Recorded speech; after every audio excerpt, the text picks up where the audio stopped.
Hello friends, welcome to my blogging channel. তো তোমরা আমার সঙ্গে জুড়ে থাকতে থাকতে দেখেছো আমি অনেকগুলো ভিডিও মহাদেবকে নিয়ে বানিয়েছি। তো শ্রাবণ মাস ছিল, তো শ্রাবণ মাসে মহাদেবের পুজো তো আমার বাড়িতে হয়ই।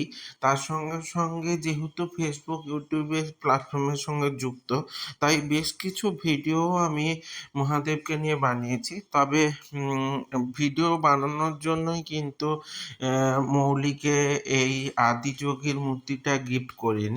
তো ওর খুব পছন্দ ছিল আদিযোগী মূর্তি, তো ওর যাওয়ারও খুব ইচ্ছে আছে, কিন্তু আমাদের এখনো পর্যন্ত যাওয়া হয়ে ওঠেনি। তো কবে যেতে পারবো জানি না।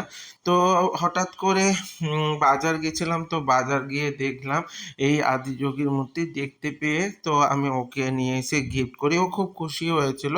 তো সেই আদিযোগীর মূর্তিটা নিয়ে বিভিন্ন ধরনের ভিডিও বানিয়েছি। তো সেই ভিডিওগুলো তোমরা প্রচুর পরিমাণে সাপোর্ট করেছো, প্রচুর পরিমাণে ভালোবাসা দিয়েছো। এই ভিডিওগুলো বানানোর ক্ষেত্রে আমি বলে রাখি যে খুব সহজ কিন্তু নয়। মানে যারা ভিডিও করে না তারা ভাবে যে কি আর আছে, এমনিই তো ভিডিও করে নিলেই হয়, কিন্তু না, অনেক কিন্তু পরিশ্রমের ব্যাপার আছে। একটা ভিডিওকে তুলতে গেলে কতবার যে রিটেক করে করে তুলতে হয় তার কোনো ঠিক নেই। তবুও মনের মতো হয় না, অনেক সময় রেখে দেওয়া হয়। তো যারা যারা ভিডিও করে তারা অবশ্যই জানে কতবার লাইটের এফেক্টের ওপর নির্ভর করে। দেখো, অন্ধকার করে লাইট ফেলে, আবার কি প্রচুর জল না থাকলে এটাও করা খুব সমস্যা। তো যাই হোক, এইভাবে আমার ভিডিও সম্পর্কে তোমাদের সঙ্গে আবার পরের ব্লগে আলোচনা করব।